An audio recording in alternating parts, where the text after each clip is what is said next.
ఈ రోజున ఇక్కడ మందిరం కట్టబడింది. ఈ మందిరంలోకి వచ్చి వాక్యం చెప్పే అవకాశాన్ని దేవుడు అనుగ్రహించాడు. హల్లెలూయా, హల్లెలూయా. అప్పుడే మందిరం స్టార్ట్ చేద్దాము ఆ రోజుల్లో అని నాకు సలహా ఇచ్చాడు.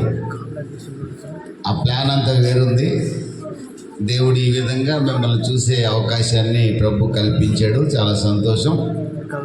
దేవుని యొక్క వాక్యంలో ఇప్పుడు దాకా చాలా వివరాలు చెప్పాడు.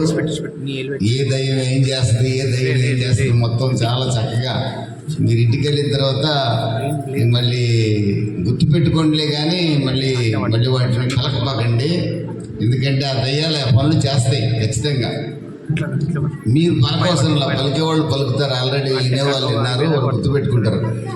మీకు చాలు. కాబట్టి ఏదన్నా అబద్ధం మీరు ఆడారంటే, ఏ దయ్యం మిమ్మల్ని అబద్ధం ఆడిచ్చిందో గుర్తుపెట్టుకొని వెంటనే పశ్చాత్తాపడాలి. హల్లెలూయా. అంటే మనలోకి ఆ దయ్యం వచ్చిందో అందుకే అబద్ధం ఆడాం అనుకోవాలి.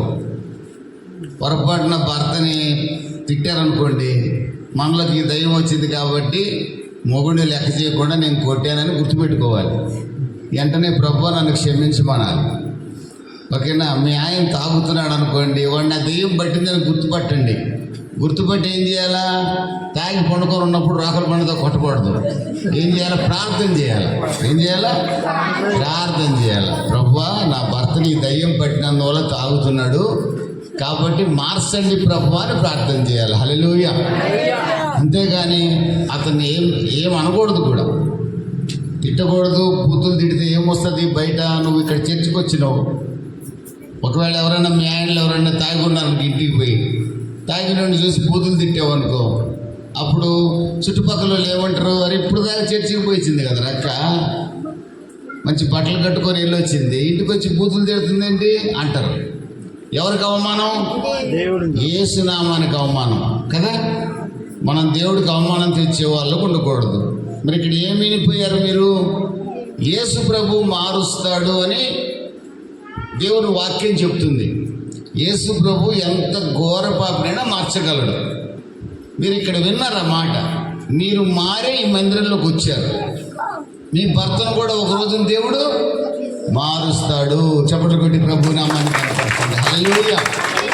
మీ పిల్లల్ని కూడా మారుస్తాడు. హల్లెలూయా. మీ బంధువులను కూడా మారుస్తాడు. హల్లెలూయా. ఏం మారుస్తాడు? మతం మారటం కాదు, మతం మార్చడం కాదు. ఏం మారుతాడంటే నీ భర్తలో ఉన్న చెడలు వాటిలను ఎవరు మార్చగలరు? యేసు ప్రభు ఒక్కడే మార్చగలడు. హల్లెలూయా. ఎందుకంటే యేసు ప్రభు పాపిని మార్చుటకు శక్తి కలవాడు. హల్లెలూయా. ఇక నా జీవితాన్ని మార్చినవాడు. ఘోర పాపంలో ఉన్నాను నేను, రకరకాల చెడలు వాటిలో ఉన్న వ్యక్తిని, ఒక రోజున రకరకాల పూజలు పునస్కారాలు చేసిన వ్యక్తిని నేను. అనేక సంవత్సరాలు నా తల్లిదండ్రులు నన్ను ఆ విధంగా పెంచారు. వివాహం అయింది. మరి అమ్మగారిని కూడా చాలా ఇబ్బంది పెట్టాను నేను. చాలా సంవత్సరాలు చాలా బాధ పెట్టా. ఆ బాధ పెట్టిన సంగతి నేను పోచంపల్లిలో చాలాసార్లు సంఘంలో చెప్పున్నాను. మేమిద్దరం సంఘానికి బాగా తెలుసు, పోచంపల్లి సంఘానికి. అమ్మగారి ఎదురుగానే చెప్పాను. చాలా ఇబ్బంది పెట్టున్నాను ఆమెని, చాలా కష్టపెట్టున్నాను.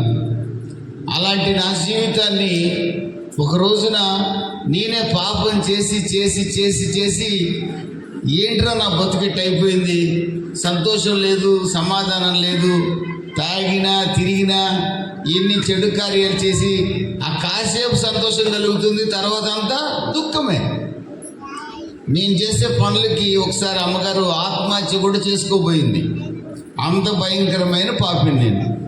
అలాంటి నేను ఇక ఎందుకు ఈ జీవితం బ్రతకటం, సంతోషం లేదు, ఇంత ఘోరంగా పాపం చేసి భార్యని కష్టపెట్టి పిల్లల్ని కష్టపెట్టి తల్లిదండ్రులు కూడా ఇలాంటి వాడు మాకు పుట్టకుండా ఉంటే బాగుండేది, పుట్టినప్పుడే చచ్చిపోయి ఉంటే బాగుండేదని అమ్మా నాన్న అనుకునే విధంగా మరి నేను బ్రతుకుతూ ఎందుకు బతకాలి నేను ఇంక ఈ భూమి మీద అనుకుంటున్న రోజుల్లో నేను ఒక కేకేశాను. నన్ను మార్చగలిగే దేవుడు ఎవరైనా ఉన్నారా అని నేను అడిగాను. నేను విగ్రహాలు పూజించాను, కమ్యూనిస్ట్ సిద్ధాంతాల్లో ఎర్రజెండాలు పట్టుకొని కూడా తిరిగాను. కానీ ఎక్కడ నాకు సమాధానం, సంతోషం కలగలేదు. చివరికి నాకు దేవుడు ఎవరో తెలియక నన్ను మార్చే దేవుడు ఎవరైనా ఉన్నారా అని నేను కేకేసినప్పుడు ఒకరోజు నేను ఎవరినైతే దేవుడు కాదంటున్నానో, ఎవరైతే దేవుడు కాదు, ఆయన పుస్తకాన్ని ఎన్నోసార్లు, ఈ పరిశుద్ధ బైబిల్ అనే దాన్ని ఇప్పుడు పరిశుద్ధ గ్రంథం అంటున్నాను, దీన్ని ఎన్నోసార్లు చించేశాను. ఎవరినైతే మన కులానికి కాదు దేవుడు, పలానా కులం వాళ్ళ దేవుడు అని తిట్టానో, ఆ దేవుడే నేను ఏడుస్తున్నప్పుడు నా దగ్గరకు వచ్చి నన్ను పలకరించి, నేను నిన్ను క్షమించడానికి శక్తి గల దేవుడిని, నీవు నన్ను అంగీకరిస్తావా?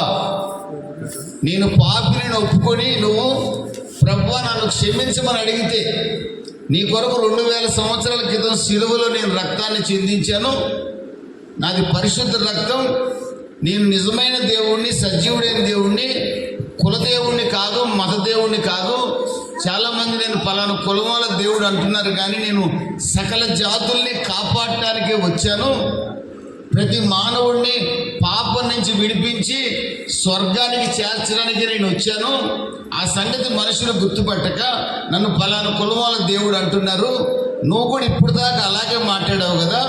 ఈరోజు పాపంలో ఉండి శాపం అనుభవిస్తూ భయంకరంగా ఇది చచ్చిపోదాం అనుకున్న సమయంలో నీవు దేవుడు ఎవడైనా ఉంటే నన్ను మార్చండి, నాకు సమాధానం ఇవ్వండి అని అడిగావు కనుక, నేను నిజమైన దేవుడిని కనుక నీ దగ్గరకు వచ్చాను అన్నప్పుడు, నువ్వెవరని అడిగినప్పుడు నేను ప్రభు అయిన యేసుక్రీస్తుని అన్నాడు. చప్పట్లు కొట్టి ప్రభు నామాన్ని కనపరుచుకున్నాను. హల్లెలూయా. నువ్వు దేవుడు కాదు కదా, మా అమ్మమ్మ, మా నాన్నమ్మ, మా అమ్మ నాన్న ఎప్పుడు చెప్పలేదు, నువ్వు మా దేవుడు కాదంట కదా, మా దేవుళ్ళు వేరే ఉన్నారు కదా అంటే, లేదు సకల మానవుల కొరకు, మనిషి అనబడిన ప్రతి ఒక్కడి కొరకు పరలోకం నుండి భూమి మీదకి నరావతారిగా దిగి వచ్చిన దేవుణ్ణి నేనే. దిగి రావటం మాత్రమే కాదు, అమూల్యమైన రక్తాన్ని సిలువలో చివరి బొట్టు వరకు కార్చిన దేవుణ్ణి నేనే. నేను పాపం లేని వాడిని కనుక నా దగ్గరికి వస్తే ఎంత పాపినైనా మార్చగలను అన్నాడు ఆయన. దేవునికి మహిమ కలుగునుగాక. హల్లెలూయా. అయితే నన్ను మార్చే శక్తి నీకుందా అన్నాను నేను. సరే, నువ్వు పూజించిన వాళ్ళని పిలువు, నిన్ను మారుస్తారేమో అన్నాడు. నేను పూజించిన వారిని అందరినీ పిలిచాను. నేను ప్రతి సంవత్సరం నా తలనీలాలు, నా జుట్టు సమర్పించుకునేవాడిని చాలా దగ్గరికి వెళ్ళి ఎన్నో కొబ్బరికాయలు కొట్టాను, నదిలో మునిగాను, మోకాళ్ళ మీద మెట్లెక్కాను, ఎన్నో పూజలు చేశాను. మీరెవరు చేసి ఉండరు, కానీ అందరినీ పిలిచాను. నేను పూజించిన వాళ్ళందరినీ పిలిచాను. ఎవరు నన్ను మార్చడానికి, నా హృదయాన్ని మార్చడానికి, నా పాపాన్ని క్షమించడానికి, నాకు సమాధానం ఇవ్వటానికి, ఆత్మహత్య చేసుకోబోతూ అనేక సార్లు ప్రయత్నించిన, మరి నా కుటుంబంలో నా భార్య ప్రయత్నించినప్పుడు నా కుటుంబంలో సమాధానం ఇవ్వటానికి, మరి ఇంకా చచ్చిపోదాం అనుకుంటున్న నన్ను ఇక చావద్దురా నువ్వు బతకాలని చెప్పేదానికి నేను పూజించిన ఎవరు నా దగ్గరికి రాలా. నేను ఎవరినైతే దేవుడు కాదన్నానో, ఎవరినైతే పలానా కులం వల్ల దేవుడు అన్నానో, ఎవరినైతే పనికిమాలినోడు అన్నానో, ఏ దేవుడిని గురించి రాసిన పుస్తకాన్ని ఎన్నోసార్లు చించేసి తగలబెట్టానో, ఆ యేసుక్రీస్తు నా దగ్గరకు వచ్చి, ఆయన మాత్రమే వచ్చి, ఏర్రా నువ్వు పూజించిన వాళ్ళందరూ అన్నాడు. ఎవరు రాలేదు కదా అన్నాను. మరి నేను రక్షించగలను, నీ కొరకు రక్తం చిందించిన దేవుడిని నేనొక్కడనే పాపిని క్షమించగలిగిన పరమ దేవుణ్ణి నేనే అన్నాడు. చప్పట్లు కొట్టి ప్రభు నామాన్ని కనపరుచుకున్నాం. హల్లెలూయా. ఒక పాపిని మార్చగలిగిన వాడిని నేను, ఒక త్రాగుబోతుని, తిరుగుబోతుని, లంచగొండిని, దుర్మార్గుడిని మార్చి ఒక మంచి భర్తగా, మంచి తండ్రిగా, మంచి తల్లిగా, మంచి భార్యగా చేయగలిగిన వాడిని నేను మాత్రమే.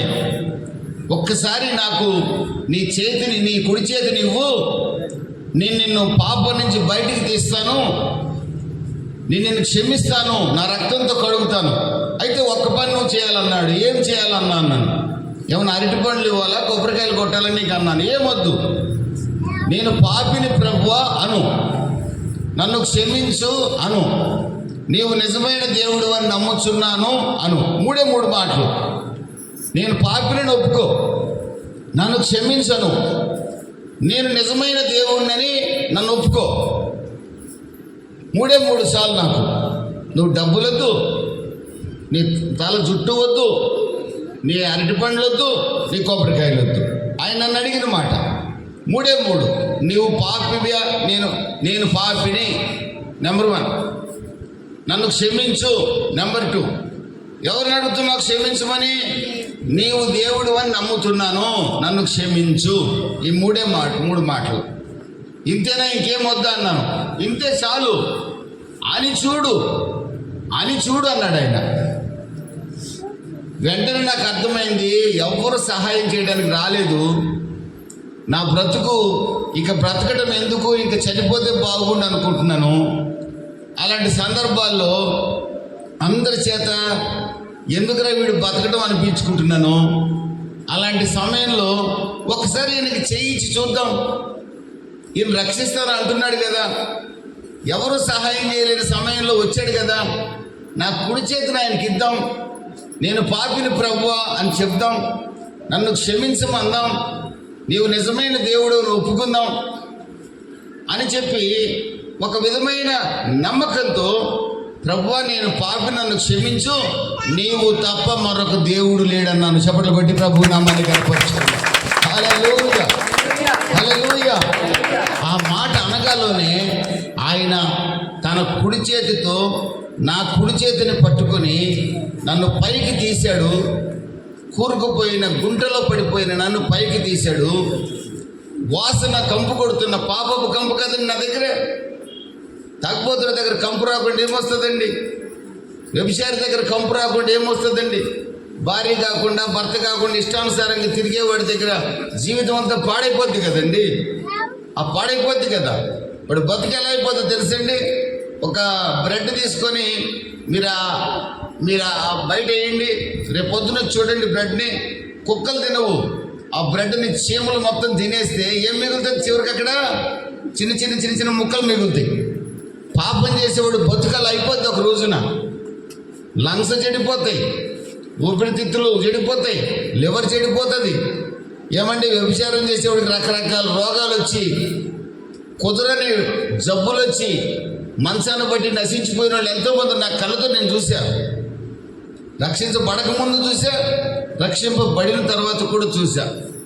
ప్రియమైన దేవుని బిడ్డలారా, అలాంటి స్థితిలో కంపు కొడుతున్న నన్ను నేను క్షమించానురా అని ప్రభువైన యేసుక్రీస్తు స్వయంగా చెప్పి తాను చిందించిన రక్తంతో నన్ను కడిగి శుద్ధి చేశాడు. ఆ రోజు నుండి నేను పాపాన్ని, నా ప్రభువైన యేసుక్రీస్తు నన్ను పాపం నుంచి నన్ను విడిపించాడు. అప్పటి నుండి పాపం చేయకుండా ఈరోజు నమ్మకంగా ఒక మంచి భర్తగా, ఒక మంచి తండ్రిగా నా పిల్లలకి, ఒక మంచి భర్తగా నా భార్యకి, ఒక మంచి కొడుకుగా నా తల్లిదండ్రులకి ఈ రోజు వరకు బ్రతకటానికి నన్ను రక్షించిన యేసుక్రీస్తే కారణం. చప్పట్లు కొట్టి ప్రభు నామాన్ని కనపరుచుకోండి. దేవునికి స్తోత్రం కలుగునుగా. హల్లెలూయా. యేసు ప్రభు నమ్ముకున్న తర్వాత మరలా తాగుడు జోలికి నేను పోలా. ఎవరు తీసేశారండి? యేసు ప్రభు తీసేశాడు. నేను హృదయపూర్వకంగా నమ్మాను. మరలా త్రాగుడు అనే దగ్గరికి ఆ షాపుల ముందు నుంచి పోయినా నాకేమీ వాసన రాదు, పోవాలనిపించదు. రోజుకు 2 పెట్టెలు సిగరెట్లు తాగేవాడిని. మళ్ళీ ఆ సిగరెట్ అయినాడు ముట్టుకోలే. ఏమైందంటే యేసు మార్చాడు, దాని మీద అసహ్యాన్ని కలగజేశాడు. యేసు ప్రభువుని నిజంగా నమ్ముకుంటే పాపం మీద అసహ్యం కలుగుతుంది. ఏమంటే 2 పెట్టెలు సిగరెట్ డబ్బులు మిగిలితే నా పిల్లలకే మిగిలినాయి కదండి. నా పిల్లలకే మిగిలినాయా లేదా డబ్బులు? నేను సిగరెట్లు తాగిన రోజుల్లో సిగరెట్లకే నా ఖర్చు 400 నెలకి. అప్పుడు నా జీతం 1200. 1200 జీతంలో 400 సిగరెట్లకే పెట్టేవాడిని. నా పిల్లలకి మిగిలింది కదా. పాపాన్ని మానేస్తే నీ కుటుంబానికే లాభం, ఇక్కడ ఎవరికి లాభం కాదు. పాపాన్ని మానేస్తే నీ కుటుంబానికి, నీ బంధువులకి నీ విలువ పెరుగుతుంది, నీ పిల్లల విలువ పెరుగుతుంది, నలుగురిలో మంచి గుర్తింపు వస్తుంది, గ్రామంలో విలువ పెరుగుతుంది. ఆ పాపాన్ని మాంచగలిగిన వాడు, ఎంత ఘోర పాపినైనా క్షమించగలిగిన వాడు, ఎంత దుర్మార్గుడినైనా మార్చగలిగిన వాడు యేసు తప్ప మరొకడు లేడు. చప్పట్లు కొట్టి ప్రభువు నామాన్ని కనపరుచుకున్నాడు. హల్లెలూయా, హల్లెలూయా. బైబిల్లో ఒక ఆమె ఉంది, 5 కుటుంబాలు పాడు చేసింది. 6వ కుటుంబాన్ని కూడా పాడు చేసి వాడికి కూడా లైన్ వేసింది. 5 కుటుంబాలను పాడు చేసి వాళ్ళని బాగా చీకేసింది. ఏముందండి, మామిడి పండు బాగా చీకేసిన తర్వాత ఏం మిగులుతుంది? ఇక టెంక మిగులుతుంది. టెంక అంటారు కదా లోపలిది. ఇక టెంక దేనికి పనికి వస్తుంది? బయట పారేయటమే కదా. 5గురిని పీల్చి పారేసింది మనిషి. ఇక వాళ్ళ దగ్గర ఏం లేవు, డబ్బులు లేవు, అయిపోయింది. అంత సుబ్బిసెట్లు అయిపోయారు మొత్తం అంతా. ఇక 6వ వాడిని పట్టింది. మంచిగా బాగున్నాడు, నన్ను చూస్తే గుటకలు మింగుతున్నాడని 6వ వాడిని పట్టింది. 6వ వాడిని పట్టింది. ఆమె ఎంత భక్తురాలో తెలుసండి. ఆమె బావి దగ్గరకు నీళ్లు చేదుకోవడానికి వస్తే అక్కడికి యేసుప్రభు వచ్చాడు. నన్ను రక్షించిన యేసుప్రభు వచ్చాడు ఆమె దగ్గరికి. ఆమె లాంటి స్థితిలో నేనున్నాను. అంటే ఆమె ఆడది, మగోడిని. ఆమె భయంకరంగా కుటుంబాలు పాడు చేస్తూ వస్తున్న స్త్రీ. యేసుప్రభు ఆమె దగ్గరకు వచ్చాడు. యేసుప్రభు అంటున్నాడు, నేను నీకు జీవజలం ఇస్తాను, అంటే నేను నీకు రక్షణ ఇస్తాను, నీ జీవితాన్ని మారుస్తాను అన్నట్టుగా యేసుప్రభు మాట్లాడుతున్నాడు ఆమెతో. ఆమె అంటుంది, అసలు మా పితరుడైన యాకోబు అక్కడ ఒక గుడి కట్టాడు. ఆ గుడిలో మేము పూజలు పునస్కారాలు ప్రార్థనలు చేస్తాం. నువ్వు నా జీవితాన్ని మారుస్తానంటున్నావే, నాకు జీవజలం ఇస్తానంటున్నావే, నువ్వెంత పెద్ద ఇదా? మా పితరుడైన యాకోబు కంటే గొప్పవాడవా అని అడుగుతుంది ఈమె. యేసుప్రభునే సవాల్ చేస్తుంది ఆమె. సరే అమ్మా, నువ్వు మంచి భక్తురాల్లా కనపడుతున్నావు, పట్టు చీర కూడా కట్టావు, మధ్యాహ్నం 12 బావి దగ్గరికి నీళ్లు చేదుకోవడానికి సామాన్యంగా పల్లెల్లో ఎవరు రారు, సాయంత్రం కానీ ఉదయం కానీ వస్తారు, నువ్వు మాత్రం మహాభక్తురాల్లాగా ఉన్నావు, మధ్యాహ్నం 12 వచ్చావు, ఎవరు లేకుండా 6వ వాడికి మొత్తానికి లైన్ వేయడానికి వచ్చావు, దేనికో నాకు తెలియదు కానీ అనుకొని, సరే యాకోబు మీ పితరుడైన యాకోబు కంటే గొప్పవాడిని కాదులే కానీ నీకు జీవజలం ఇస్తా, మరలా దప్పిక కాకుండా జీవజలం ఇస్తా. నా దగ్గర ఒక గిఫ్ట్ ఉంది, బహుమానం ఉంది, రక్షణ అనే బహుమానం ఉంది, దాన్ని నీకు ఇస్తా. ఆ బహుమానం కనుక నువ్వు తీసుకున్నావంటే నీకు ఎప్పటికీ దాహం కాదు అన్నాడు ఆయన. ఆమె అనుకుంది నిజంగానే ఇక మంచినీళ్ళు తాగాల్సిన అవసరం లేదేమో, ఈయన ఇచ్చే నీళ్లు తాగితే అనుకుంది ఆమె. సరే ఇవ్వనింది, ఆశ ఉంటుంది కదండి. ఇప్పుడు మనకు కూడా పలానా ఆయన నెత్తిమే చేయి పెడుతున్నాడంట, ఆయన నెత్తిమే చేయి పెడతానే మనకి మరుసటి రోజు ఇల్లు కట్టేస్తున్నాం అంట అన్నారు అనుకోండి. ఎవడన్నా వెళ్తాం లేదా? ఏమండి వెళ్తాం లేదా? ఓ ఎక్కడెక్కడికి పోతారు, యేసుప్రభు పేరుతో ఎన్ని చోట్ల పోతున్నారు జనం. కరుణాపురం పోయి చుట్టూ తిరిగి వచ్చానంటే ఏదో జరిగిపోద్దంట. 7 తిరగండి సార్లు జరిగిపోద్ది. చప్పట్లు కొట్టి ప్రభు నామానికి కనపడుతుంది. ఎక్కడికో పోయి తిరగవుతుంది, 7 తిరగండి, 4 తిరుగుళ్ళు, 7 పెట్టండి, 4 పొర్లు తండాలు. ఎక్కడికి పోనవసరంలా మీరు. యేసుప్రభు నమ్ముకున్న వాళ్ళ బతుకులు కూడా ఇట్టే ఉన్నాయి. బయట వాళ్ళ సంగతి కాదు మనం మాట్లాడేది. యేసుప్రభు నమ్ముకున్న వాళ్ళ పరిస్థితి కూడా ఇట్టే ఉంది. పలానా ఆయన దగ్గరికి పోయి ఆయన కళ్ళు మూసుకుంటాడంటే ఏదో చెప్తాడంటే నా కూతురు పెళ్ళి అవుతుందంటానే అంటే వెళ్తాం లేదా? మళ్ళీ దగ్గరికి పోతే పిల్లలు పుడతారంటే కళ్ళు మూసుకొని ఎవరు చూడకుండా మళ్ళీ భక్తురాలేం కదా బైబిల్ పక్కన పెట్టేసి ఎవరైనా చూస్తారేమోనని ముసుగేసి, ఏమండి యేసుప్రభు దగ్గరికి పలానా ఆయన వచ్చినట్టుగా ముసుగేసుకొని కళ్ళు కూడా కనపడకుండా, మా ఊళ్ళో ఒక ముందు 100 ఎకరాలు ఉన్న ఆమె ఒక కుమ్మరోళ్ళు ఆమెను తీసుకొని పోయింది యాకోబు పాస్టర్ గారి దగ్గరికి పక్షవాతం తగ్గడం కోసం. ఎందుకంటే మళ్ళీ ఆమె కనపడితే ఊళ్ళో వాళ్ళు నవ్వుతారు, పలానా కులం వచ్చింది ఏంటరా అంటారని. మళ్ళీ కులం కావాలి, స్వస్థత కావాలి. యేసుప్రభు ఏం కులం తక్కువ దేవుడు కాదు, సకల జాతులకి దేవుడు. చప్పట్లు కొట్టి ప్రభు నామాన్ని కనపరచు. దేవుని స్తోత్రం కలుగును గాక. హల్లెలూయా. ఆయన మంచి దేవుడు, ఆయన జీవితాలు మార్చగలిగిన దేవుడు ఆయన. హల్లెలూయా. ప్రియమైన దేవుని బిడ్డలారా, జీవజలం ఇస్తానని యేసుప్రభు చెప్పిన వెంటనే ఆయన అన్నాడు, నేను నీకు గిఫ్ట్ ఇస్తా కానీ నీ భర్తను తీసుకురమ్మన్నాడు. భర్తను తీసుకురమ్మంటే ఏ భర్తను తీసుకురావాలి? ఇప్పుడు 5 భర్తలు అయిపోయారు. ఇక 6వ కుటుంబాన్ని పాడు చేయడానికి రెడీగా ఉంది. నీ భర్తను తీసుకొస్తేనే నీకు బహుమానం ఇస్తా అన్నాడు యేసుప్రభు. అప్పుడు ఆమె చెప్తుంది, ఏ భర్తను తీసుకురావాలో నాకు అర్థం కావట్లేదు. ఇప్పుడు నాకు ఉన్నోడు కూడా నా భర్త కాదు, 5 వెళ్ళిపోయిన వాళ్ళు కూడా నా భర్తలు కాదు. ఆమె పాపాన్ని ఆమె స్వయంగా తాను ఎంత దుర్మార్గురాలనో యేసు ప్రభు దగ్గర ఒప్పుకుంది. వెంటనే యేసు ప్రభు అంటున్నాడు, నువ్వు సత్యమే చెప్పావు, నువ్వు నిజమే మాట్లాడావు అని యేసు ప్రభు ఆమెకు చెప్పిన వెంటనే ఆమె తన పాపాన్ని అంతా ప్రభు సన్నిధిలో ఒప్పుకొని విడిచిపెట్టింది. ఊర్లోకి వెళ్ళి నా జీవితాన్ని మార్చిన యేసుని చూద్దురు గాని రెండని ఊర్లో ఆ కులం లేదు ఈ కులం లేదు అందరికి ప్రకటించింది. ఊరోళ్ళందరూ యేసు ప్రభు చూడటానికి వచ్చి రక్షణ పొందారు. చప్పట్లు కొట్టి ప్రభు నామాన్ని కనపరచు. హల్లెలూయా, హల్లెలూయా. ఒక ఆమె భక్తి చేస్తుంది, పాపం చేస్తుంది, కానీ యేసు ప్రభునే సవాలు చేస్తుంది. మేము పూజించేవాడి కంటే నువ్వు గొప్పవాడువా అని. నేను గొప్పవాడిని కాదులేమ్మా, నేను గొప్పవాడిని కాదు, నీ భర్తను తీసుకురా, నీకు ఆశీర్వాదం ఇస్తానన్నాడు యేసు ప్రభు. ప్రియమైన దేవుని బిడ్డలారా, యేసు ప్రభు దగ్గరికి వచ్చింది ఆమె. అప్పటిదాకా ఆమె ఎన్ని పూజలు చేసిందో మనకు తెలియదు, కానీ ఆమె ఎప్పుడైతే యేసు ప్రభు దగ్గరికి వచ్చిందో ఆమె జీవితం మారింది. ఆమె పాపం క్షమించబడింది.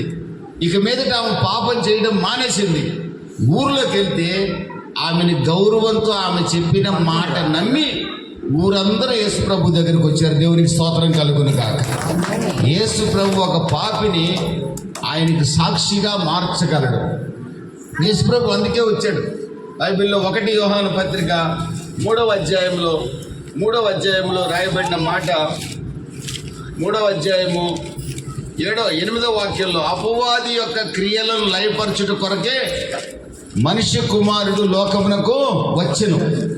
అపవాది క్రియలను లయపరచడం కొరకే యేసు ప్రభు ఈ లోకానికి వచ్చాడు. అపవాది ఇందాక మీ పాస్టర్ గారు చెప్పినట్లుగా తాగుడు ద్వారా ఒకరిని పాడు చేస్తున్నాడు, వ్యభిచారం ద్వారా ఒకరిని పాడు చేస్తున్నాడు. ఒకడు అంటే మగవాడని కాదు అర్థం, ఎవరైనా పాడు కావచ్చు. రకరకాల మోసాల ద్వారా కుటుంబాలు పాడు చేస్తున్నాడు. పిల్లలు అనుభవించాల్సిన రోజంతా కష్టపడిన మీ కూలి, మీ జీతం మీ పిల్లలు తినాలి. అలాంటిది సారా షాపులకు పెట్టేస్తున్నారు, పేకాటకు పెడుతున్నారు, రకరకాల చెడు వరకు పెడుతున్నారు. మన కష్టార్జితం మన పిల్లలే తినాలి. కష్టార్జితం వేస్ట్ అవుతుందంటే అర్థం ఏంటంటే, ఇందాక పాస్టర్ గారు చెప్పినట్టుగా సైతాను గాడు వాడి కుటుంబాలను పాడు చేస్తున్నాడు. అలాంటి సాతాను చేత పీడించబడుతున్న కుటుంబాలను విడిపించుట కొరకి యేసు ప్రభు ఈ లోకానికి వచ్చాడు. సమరయ స్త్రీ వ్యభిచారం అనే పాపంతో కుటుంబాలను పాడు చేస్తూ ఉంది. యేసు ప్రభు ఆమెను దర్శించాడు, ఆమెతో మాట్లాడాడు, ఆమె పాపాన్ని ఒప్పింపజేశాడు, ఆమె జీవితాన్ని మార్చాడు, ఆమెను అనేకులకు సాక్షిగా నిలబెట్టాడు. దేవునికి స్తోత్రం కలుగును గాక. హల్లెలూయా, హల్లెలూయా. మరొక ఆయన ఉన్నాడు బైబిల్లో, ఆయన పేరు జక్కయ్య అంటారు. ఆయన బాగా డబ్బులున్నాడే. ఆయన గవర్నమెంట్ ఉద్యోగస్తుడు కూడా. గవర్నమెంట్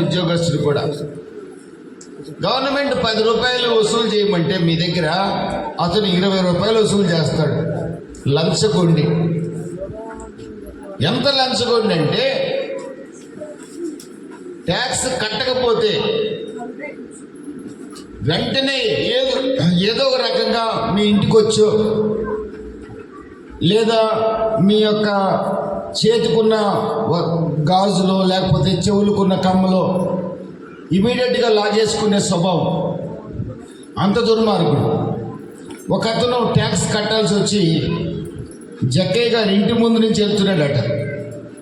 జక్కయ్య అడిగాడట, నువ్వు ట్యాక్స్ కట్టాలి కదా అన్నాడట. కట్టాలి అయ్యగారు అన్నాడట. ఎంత కట్టాలంటే ఇంత కట్టాలన్నాడట. ఆ రోజుల్లో ఈ బాత్రూములు లేవు కదండి, బయటికి వెళ్ళేవాళ్ళు. ఆ రోజుల్లో రాగి చెంబులు, వెండి చెంబులు పట్టుకొని వెళ్ళేవాళ్ళు బయటికి. వాడు పాపం ఆ పని మీద వెళ్తున్నాడు. ఈ జక్కయ్య ఎంత దుర్మార్గుడంటే, నువ్వు తీసుకెళ్ళే చెంబు అక్కడ పెట్టి డబ్బులు తెచ్చి కట్టి అప్పుడు నువ్వు బయటికి పోమన్నాడు. అంటే వాడిని కాలకృత్యాలు తీర్చుకోవడానికి అంటే బయటకు కూడా పోనీలా వాడు తెచ్చిన వస్తువు అలాగే కొదువు పెట్టేసుకున్నాడు. ఆడ మనిషి పొరపాటున ఏమండి జక్కయ్య గారు నమస్కారం పడింది అనుకో, దారిలో నువ్వు ట్యాక్స్ కట్టాలి కదా అంటాడు. అవునండి కట్టాలా, ముందు ఆ చెవులు కొన్ని తీసిచ్చి నా దగ్గర పెట్టు, డబ్బులు తెచ్చి ఇచ్చి వీటిని తీసుకొని పో. అలాగా జక్క ఇంటి నిండా ఇలాంటి సొమ్మే. ఊళ్ళో అందరూ అతను చూసినప్పుడల్లా ఇటువంటి దుర్మార్గుడు చస్తే బాగుండు అనుకుంటున్నారు. ఆయన భార్య ఊళ్ళోకి వెళ్తే పలానా దుర్మార్గుడు భార్యరా అని భార్యకి విలువ లేదు. పిల్లలకి విలువ ఉందా అంటే పలానా దుర్మార్గుడు పిల్లలు రాని పిల్లలకి విలువ లేదు. కానీ జక్కయ్య దగ్గర డబ్బు అయితే ఉంది. ఊర్లో వాళ్ళ దృష్టిలో అతను ఎప్పుడు చేస్తాడా అని ఎదురు చూస్తున్నారు. కారణం అంత దుర్మార్గుడు, అందరినీ బాధ పెడుతున్న వ్యక్తి. అలాంటి వ్యక్తి ఒక రోజున న్యాయంగా తీసుకోవాల్సిన 10 రూపాయలు తీసుకుంటే పర్లా, 10కి 10, 100కు 100 ఎక్కువ కావాలని లంచం తీసుకోవడం. అలాంటి వ్యక్తి ఒక రోజున భార్య వచ్చి అంటుంది, ఎందుకంటే మనం బ్రతుకు అన్నది. ఏమైందంటే ఊర్లో విలువే లేదండి. పిల్లలు వచ్చి అంటున్నారు, ఎందుకు నాన్న మా స్కూల్లో మాకు విలువే లేదంటున్నారు. ఒక రోజున జక్కయ్యకి చాలా బాధ కలిగింది. ఏంట్రా నా బ్రతుకిలా అయిపోయింది, లంచం తీసుకోకుండా ఉండలేడు, అబద్ధం ఆడకుండా ఉండలేడు, మోసం చేయకుండా ఉండలేడు, పాపం చేయకుండా ఉండలేడు. ఒక రోజున ఎవరో చెప్పారు, భారాన్ని తొలగించగలిగిన వాడు, విశ్రాంతి కలగజేయగలిగిన వాడు యేసుక్రీస్తు ఈ గ్రామం గుండా వెళ్తున్నాడని. చప్పట్లు కొట్టి ప్రభు నామాన్ని కనపరుచుకున్నాం. హల్లెలూయా. యేసుక్రీస్తు ఈ మార్గంలో వెళ్తున్నాడు. ఎవరు ఆ యేసు అంటే ఎంత ఘోర పాపినైనా మార్చగలిగిన వాడు, ఎంత రోగాన్ని భరిస్తున్న వ్యక్తినైనా, ఎంత పాపినైనా ఆ పాపాన్ని రోగాన్ని తొలగించి స్వస్థత కలిగించి జీవితాలు మార్చగలిగిన వాడు ఈ గ్రామం గుండా వెళ్తున్నాడని ఎవరో చెప్తే విన్నాడు. ప్రయాసపడి భారం మోచిన సమస్యలరా నా యొద్దకు రండి, మీకు విశ్రాంతిని కలగజేస్తానని సెలవిచ్చిన యేసు పలానా దారిలో వెళ్తున్నాడని జక్కయ్య విన్నాడు. వినిన జక్కయ్యకి ఏమనిపించిందో ఏమో తెలియదు, కానీ నాకు మనశ్శాంతి కావాలని ఆలోచన కలిగిందేమో, నాకు గ్రామంలో విలువ కావాలని ఆశ కలిగిందేమో, పాపం నుంచి విడిపించబడాలని కోరిక కలిగిందేమో. యేసు వెళ్ళే మార్గంలో యేసుని చూడాలని మాత్రం ఆశపడ్డాడు, పలకరించాలనుకోలే, చూడాలనుకున్నాడు అంతే. ఇప్పుడు కూడా ఈ మాటలు కొంతమంది ఎంత వద్దనుకున్నా ఏం చెప్తాడు వినాలని అనుకుంటుంటారు కొంతమంది. ఈ మాటలు కొన్ని చెవులో పడతాయి. ఆ విధంగా నా జీవితం కూడా మారింది. ఆ విధంగా నా జీవితాన్ని ప్రభు మార్చింది. చూడాలనుకున్నాడు. జక్కయ్య పొట్టివాడు, యేసు కనపల్లా. అందుకని అక్కడ ఒక మేడి చెట్టు ఉంటే ఎక్కి కూర్చున్నాడు. కరెక్ట్గా యేసు ప్రభువుకి ఎవరు యేసు మాటలు వినాలనుకుంటున్నారో, ఎవరు యేసును చూడాలనుకుంటున్నారో, ఎవరు కులానికి భయపడి నలుగురు ఏమైనా అనుకుంటారేమోనని యేసు దగ్గరికి రాకుండా ఉంటారో వాళ్ళ సంగతి యేసుకు తెలుసు. యేసు ప్రభు ఏం చేశాడు తెలుసా?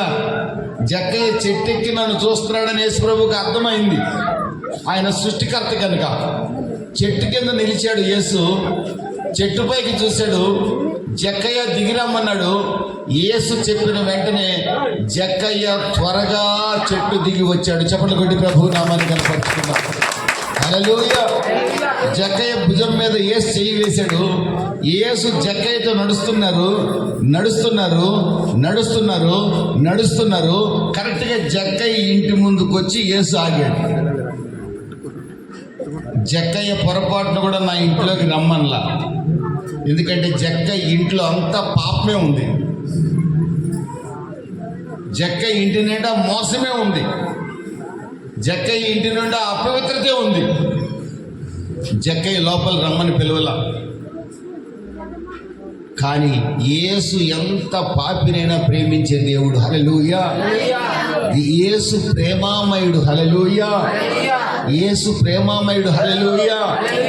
ఎవ్వరు నాశనం కావటం, నష్టపోవటం ఆయనకి ఇష్టం లేదు. హల్లెలూయా.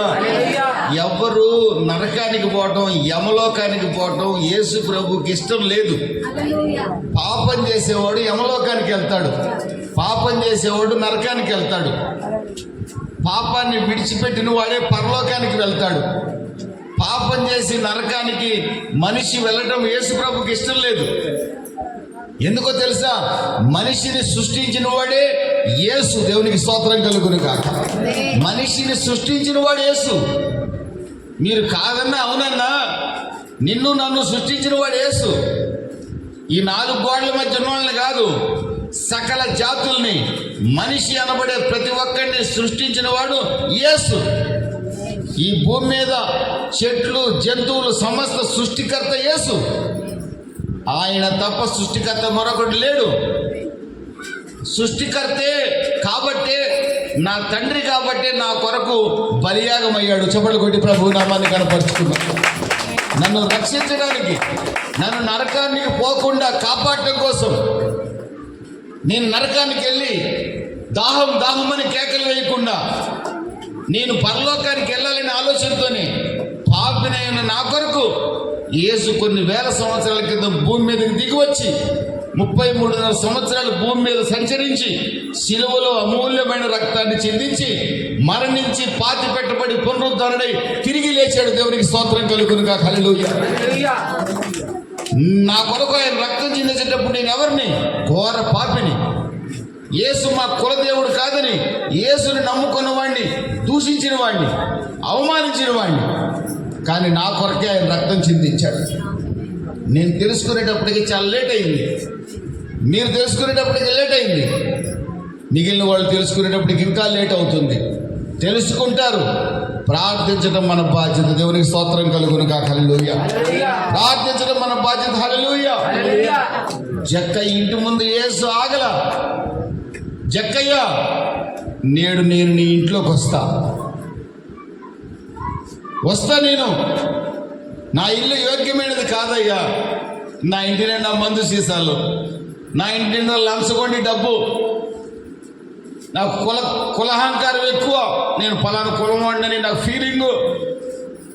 నువ్వు రావటానికి నేను అర్హుడిని కాదయ్యా. లేదురా, నిన్ను రక్షించడానికి నేను వచ్చాను. జక్కయ్య ఇంట్లోకి యేసు ప్రవేశించాడు. జక్కయ్య ఇంటికి రక్షణ వచ్చింది. చప్పట్లు కొట్టి ప్రభు నామాన్ని కనపరుస్తూ ఆ రోజు నుండి జక్కయ్య జీవితం మారిపోయింది. జక్కయ్య తాను అన్యాయంగా సంపాదించిన సంపాదన ఎక్కువ భాగం పేద ప్రజలకు ఇచ్చేశాడు. ఎవరి దగ్గర తీసుకున్నాడో వాళ్ళకి రెట్టింపుగా ఇచ్చి పడేశాడు. జక్కయ్య భార్య గౌరవం దొరికింది, జక్కయ్య పిల్లలకు గౌరవం దొరికింది, జక్కయ్యకి గౌరవం దక్కింది. ఈ రోజున నీ కులం నీకు గౌరవం ఇవ్వదు. ఈ కులాన్ని చూసుకొని పొంగిపోతే ప్రయోజనం లేదు. నా కులంలో నన్ను నువ్వు అని పిలిచినోడు లేడు. ఎంత పెద్ద మగోడైనా, 100 ఎకరం ఉన్నోడైనా మీరు అని పిలిచినోళ్ళే నన్ను. గారు అని పిలిచినోళ్ళు నన్ను, నువ్వు అని పిలిచినోడు లేడు. కానీ ఈ రోజున నాకున్న గౌరవం నా కులాన్ని బట్టి కాదు, నన్ను రక్షించిన యేసు ప్రభుని బట్టి నాకు గౌరవం దక్కింది. దేవునికి స్తోత్రం కలుగును గాక.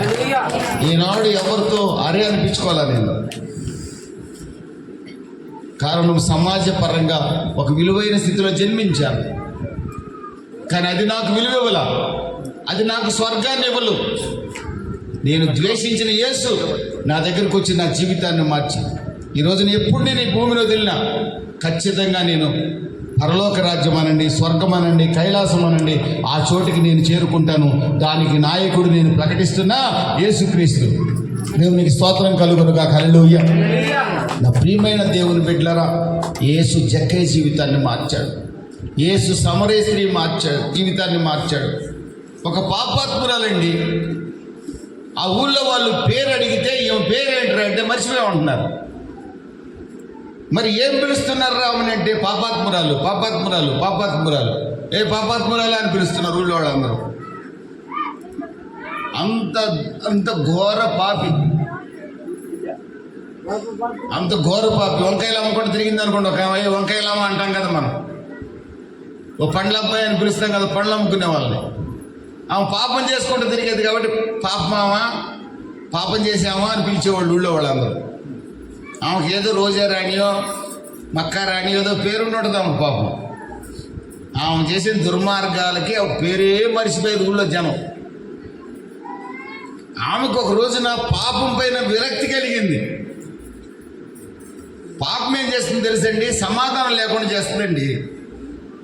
లంచాలు తీసుకునేవాడు ఉంటాడు కదండి, వాడు వచ్చి పడుకుని నిద్ర పట్టదు. ఏదైనా కుటుంబాన్ని పాడు చేయండి, మీరు ప్రశాంతంగా నిద్రపోండి చూద్దాం. ఏమన్నా తిట్టేసి రండి, ఇంట్లో నిద్ర పడుతుంది అసలు ప్రశాంతంగా. మనకి పట్టింది అనుకుంటాడు వాడు దౌర్భాగ్యుడు. 1 లీటర్ తాగి నిద్రపోయాను అనుకుంటాడు, అంతే. నిద్ర పట్టదండి. పాపం చేసేవాడికి సంతోషం ఉండదు. పాపపు సొమ్ము భయంకరమైనది, పాముతో సమానం. అది ఎప్పుడైనా కాటేస్తుంది. పాపం చేయకుండా న్యాయంగా మీ కష్టార్జితంతో మీరు భోజనం చేస్తే ఆ రోజు ఎంత సంతోషం కలుగుతుందో మనకి. మీకు తెలుసా సంగతి? పాపం ఎప్పుడు కూడా మనిషికి సమాధానం ఉండనివ్వదు. పాపం ఎప్పుడు కూడా మనిషిని నాశనానికి తీసుకెళ్తుందండి. ఒక అబద్ధం మొత్తం జీవితం పాడైపోతుంది. మీ మాటలు కూడా కొత్తగా పెళ్ళైందంట, ఆడు మగవాడికి ఏంది, నా భార్య నాతో కూర్చొని కాఫీ తాగాలని వాడి కోరిక. ఇదేమో ఈ పాసి పడదు, పళ్ళు తోముకోలా. వాడికి కాఫీ ఇచ్చింది కానీ వాడు ఏమంటున్నాడు, చిలక కోరింకల్లాగా నువ్వు కూడా కూర్చొని నా పక్కన కాఫీ తాగు అన్నాడు వాడు కూడా. ఈ పాసి మోకంతో తాగొచ్చు కదా, కొత్తగా పెళ్ళయింది. తాగకుండా నేను పళ్ళు తోముకోలేదు, పళ్ళు తోముకొని తాగుతానని పాపం. మంచి మాట చెప్పింది. నువ్వు తాగాల్సిందే అన్నాడు వాడు. పళ్ళు తోముకొని తాగుతానంది ఈ మనిషి. నువ్వు తాగాల్సిందే అన్నాడు వాడు. నేను తోముకొని తాగుతాను తాగాలి వాడు కోపం వచ్చింది. వాడు పిచ్చి మెంటలోడు. మరి ఎట్లా పెళ్లి చేశారు వాడికి. వాడి కోపం వచ్చి ఏం చేశాడు, వాడు కప్పు తీసి వాడికి ఆ కోపంలో ఏం అర్థం కాక నేను చెప్పిన మాట వినవా అని కొత్తగా పెళ్ళైన మనిషికి ఆ వేడి కాఫీ కప్పుతో ముఖాన్ని కొట్టేశాడు. చూడండి, ఆ దుర్మార్గుడి యొక్క ఆ చిన్న కోపం ఆ క్షణంలో ఆ స్త్రీ కొద్ది జ్ఞానంగా కొద్ది పక్కన కూర్చొని నువ్వు తాగుతూ ఉండలే, నేను మళ్ళీ తాగుతాలే అని చిన్నగా ఈ మనిషి అయినా జాగ్రత్తగా చెప్పినా బాగుండేది. ఆ మగవాడైనా పర్లేదులే పాప, నా భార్య ఇంకా మొహం కడుక్కోలేదు తర్వాత తాగుతుందిలే అని అనుకున్నా బాగుండేది. ఈ రోజున మనుషుల జీవితాలు, కుటుంబాలు పాడు చేస్తుంది సాతాను. ఇందాక చెప్పాడు కదా, భార్యాభర్తల మధ్య చిచ్చు పెట్టే సాతాను. చిన్న విషయం, జస్ట్ కాఫీ. అక్కడ ఏం పాపం చేయాల, భార్య మంచిదే, వాడు మంచోడే. ఆ పిల్ల ముఖమంతా కాలిపోయింది. అత్తమామలు వచ్చారు, వీడిని కుక్కను కొట్టారు. ఆ పిల్ల తల్లిదండ్రులు వచ్చి కుటుంబం గందరగోళం అయిపోయింది. ఇంకా పిల్లలు పుట్టలేదు కాబట్టి బతికిపోయారు. అప్పటికి ఇంకా పిల్లలు పుట్టుంటే పరిస్థితి ఏంది? అంత భయంకరంగా ఈ రోజున కుటుంబాలను సైతాను పాడు చేస్తుంది. సైతాన్ అంటే ఏదో కాదు, పాపం పాడు చేస్తుంది. ఒక స్త్రీ పాపాత్మురాలని పిలువబడుతుంది. అంత పాపాత్మురాలు. సమాధానం లేదు, నిద్ర పట్టట్లా, ఏం చేయాలో అర్థం కాల. ఆమె కూడా విన్నది జక్కేలాగా, భారం తొలగించగలిగిన వాడు యేసు మాత్రమే అని విన్నది. చప్పట్లు కొట్టి ప్రభు నామాన్ని కనపరుచుకున్నాడు. హల్లెలూయా. ఒక ఆమె కుమార్తెకి దయ్యం పట్టి అక్కడెక్కడ తిరిగింది. ఒకడు వేప చెట్లతో కొట్టాడు, వేప మండలతో కొట్టాడు, ఒకడేమో విభూతి పెట్టి కొట్టాడు, ఒకడేమో కాలు చెప్పుతో కొట్టాడు. ఎక్కడికి పోయినా దయ్యం పోయినట్టే పోతుంది, మళ్ళీ వచ్చేస్తుంది దయ్యం. ఆ కాసేపే ఆ తల్లికి, ఆ బిడ్డకి దయ్యం బట్టి తల్లికి ఒకటే వేదన. ఎవరు ఆమెకు చెప్పారు, దయ్యాల నుంచి విడిపించగలిగిన వాడు, రోగుల్ని స్వస్థపరచగలిగిన వాడు, ఆశీర్వాదం లేని కుటుంబానికి ఆశీర్వాదం ఇవ్వగలిగిన వాడు, గర్భాన్ని తెరవగలిగిన వాడు నజరేయుడైన యేసు మాత్రమేనని చప్పట్లు కొట్టి ప్రభు నామాన్ని కనపరుచుకున్నాం. ఆ తల్లి ఆ మాట విన్నది. ఈ పాపాత్మురాలు ఈ మాట విన్నది. యేసు ఎక్కడున్నాడో తెలుసుకుంది పాపాత్మురాలు. గేట్ నెట్టుకుంటూ వస్తుంది లోపలికి. భక్తులు ఉన్నారు, ఆమె చూడ యేసు ప్రభు చుట్టూ భక్తులు ఉన్నారు, పెద్ద భక్తులే ఉన్నారు. వాళ్ళు అన్నారు, ఏ నువ్వు లోపలికి రావడం లేదు, నువ్వు పాపాత్మురాలు అంటున్నారు. ఆమె అంటుంది, ఒరే మీరు పెద్ద పుణ్యాత్ములేరా, మీరు అందరూ నాతో పాపం చేసిన వాళ్ళే అంటుంది ఆ మనిషి. వీడికి సిగ్గట్లేదు వీళ్ళకి ఆమెను అడ్డుకోవడానికి. వీళ్ళేదో మారి యేసు ప్రభు దగ్గర ఉన్నారు. మారినంత మాత్రం నేను మహాభక్తుడిని. ఇప్పుడు మా అన్న ఉన్నాడు, ఏమే ఒకప్పుడు మంచి మేము ఇద్దరం ఒకటే మంచి మంచి డ్రింకర్లు మేము. ఏమి ఇప్పుడు ఎవరినైనా చూసి ఆయన వీడు తాగుబోతుడు అనడానికి ఎట్లుంటుంది, సిగ్గేస్తుంది, అనకూడదు. మనమే డ్రింకర్లు అయినప్పుడు ఇంకో డ్రింకర్ని చూసి, అందుకే నాకు డ్రింకర్లు అంటే మహాప్రేమ, పేకటాడేవాళ్ళు అంటే మహాప్రేమ నాకు. ఎందుకంటే నేను ఆయనవాడిని కాబట్టి.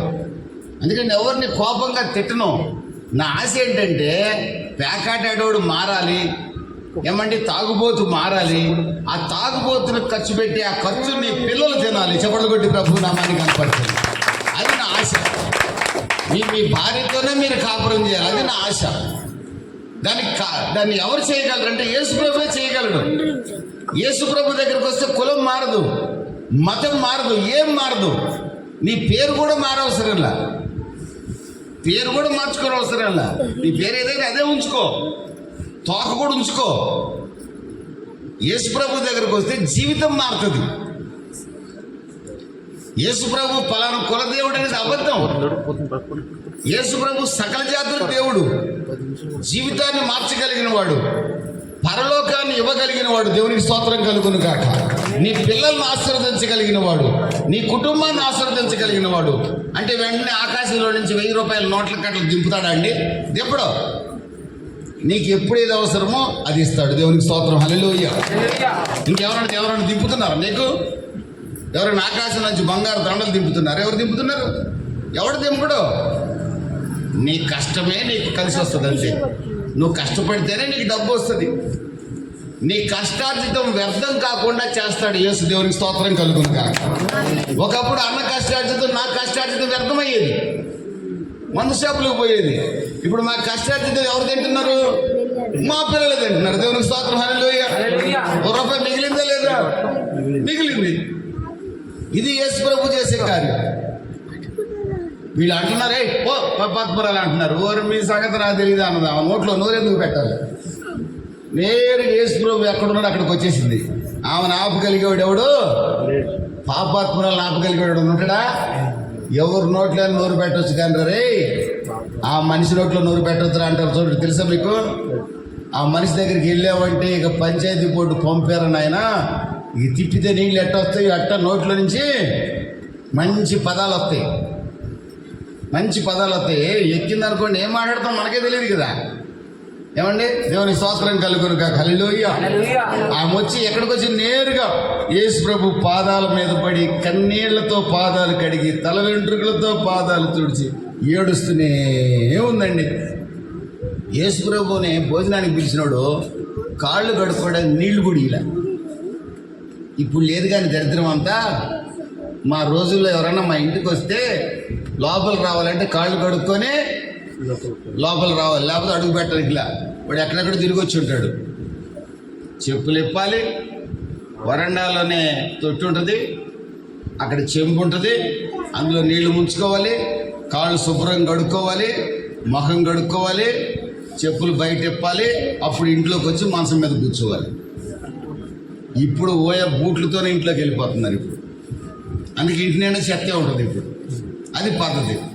యేసు ప్రభువుని భోజనానికి పిలిచాడు, కాళ్ళు కడుక్కొని నీళ్ళు ఇలాపి పిలిచినాడు. మళ్ళీ ఎవరు పిలిచినాడు? పేదోడా? బాగా డబ్బున్నాడు, బాగా డబ్బున్నాడు. ఏమేం చేసింది తెలుసా? తన కన్నీటినే నీరుగా మార్చి యేసు పాదాలు కడిగింది. దేవునికి స్తోత్రం కలుగును. ఆ పిలిచినాడు అంటాడు, పాపాత్మురుడు వచ్చి కాళ్ళ మీద పడితే కాళ్ళతో తన్నకుండా కడిగించుకుంటున్నాడేంటి? కాళ్ళ మీద ఆమె తలబెట్టి పడుకొని ఉంటే పడుకోబెట్టుకుంటున్నాడేంటి? ఈయన యేసు కాదా? ఈయన దేవుడు కాదా అనుకుంటున్నాడు పిలిచినోడికి ఆయన ఎవరో యేసు ఎవరో నమ్మకం లేదు. వాడికి పిలిచాడు కానీ నమ్మకం లేదు, చర్చికి వచ్చాడు కానీ నమ్మకం లేదు. కానీ ఎవరికి నమ్మకం ఉందో తెలుసా? పాపాత్మురాలకి యేసు ఎవరో తెలుసు. దేవునికి స్తోత్రం కలుగును గాక. హల్లెలూయా. మీకు యేసు ఎవరో తెలియకపోవచ్చు, బయట ఉన్న వాళ్ళకి బాగా తెలుసు యేసు ఎవరో. ఇప్పుడు అర్థమైంది వాళ్ళకి. మీకు తెలియదు యేసు ప్రభు ఎవరు. మీరు సగం నమ్మి అబ్బో మాకు తెలుసులేదు వెంటనే ఉన్నాం, ఈ తడకలు గట్టి కాడి వెంటనే ఉన్నాం అనుకుంటున్నారు మీలో చాలామంది. కానీ బయట ఉన్న వాళ్ళు ఎంత శ్రద్ధగా వింటున్నారో మళ్ళీ మధ్యలో నవ్వుతున్నారు కూడా కొంతమంది. దేవుని స్తోత్రం కలుగును గాక. ఈ రోజుకైనా వారి జీవితాలు మార్చబడి నిత్య రాజ్యంలో వారికి చోటు దొరకాలని ఆశపడుతున్నాను. హల్లెలూయా. ఆమె కన్నీళ్లతో పాదాలు కడిగితే అందరూ విచిత్రంగా చూస్తున్నారు. యేసు అంటున్నాడు, ఈమె విస్తారమైన పాపాలు చేసింది, ఆ పాపాలన్నీ తన కన్నీటి రూపంలో కార్చింది, నా పాదాలు కడిగింది, ఆమె పాపాలన్నీ క్షమించబడ్డాయి, సమాధానం కలదానపై వెళ్ళమన్నారు.